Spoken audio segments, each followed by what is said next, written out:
agreed that there are boards who take it seriously. We've agreed that not all organisations fully understand the risk.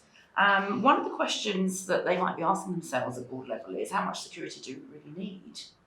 What's the answer to that? How does a business decide how much security is enough security so they don't become the next three? It depends on what point you ask that question as well. You know, if it's before a breach, perhaps not quite as much. Yes. If it's after a breach, it's a lot. Let's do both. Before a breach, how does an organisation decide what should be in place? It's all about risk assessment and understanding what the risk is, how real is it, what's the impact of it, and is mitigating it cost effective, or is it going to constrain the business operation?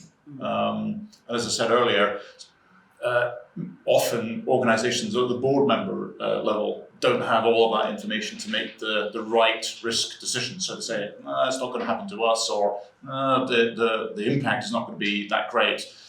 And then you get the bang, and then there's a reassessment of, I wish we'd known about that. So it's making an informed risk assessment. That's the core of it. And the informed part is key. That's our job here, because it is absolutely. It is sort of deeply entrenched in technical language that they're not going to understand. Yeah. For all those reasons, it's our job to properly quantify that risk and then gauge their appetite.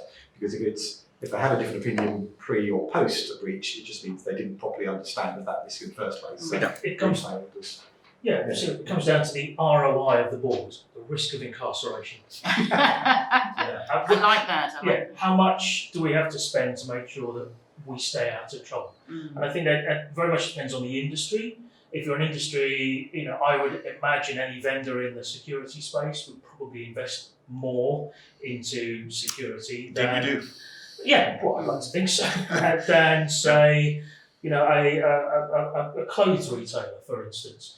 But I think it's that risk model, that threat model, is very different according to where you sit in your model. But I think the other thing that impacts on that as well is the Chief Information Security Officer as the custodian, the communicator, and the guy that's perhaps not all organisations have that role, though. No, that's true. But for those that do, it's an important role in determining the culture of the organisation.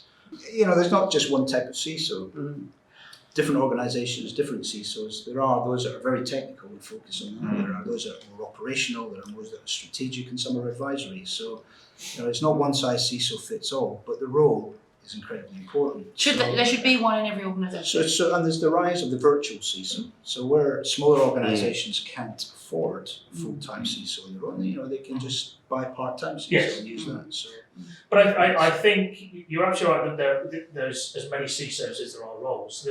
The challenge is where that CISO sits, what their reporting lines are, and what their remit is. So very often, it's still the case, and as it was 10 years ago, they sit 2, 3, 4 levels below the board. They report into the chief risk officer, who reports into the CIO, who reports into the COOs. And at that point, any message the CISO gives is diluted to beyond recognition.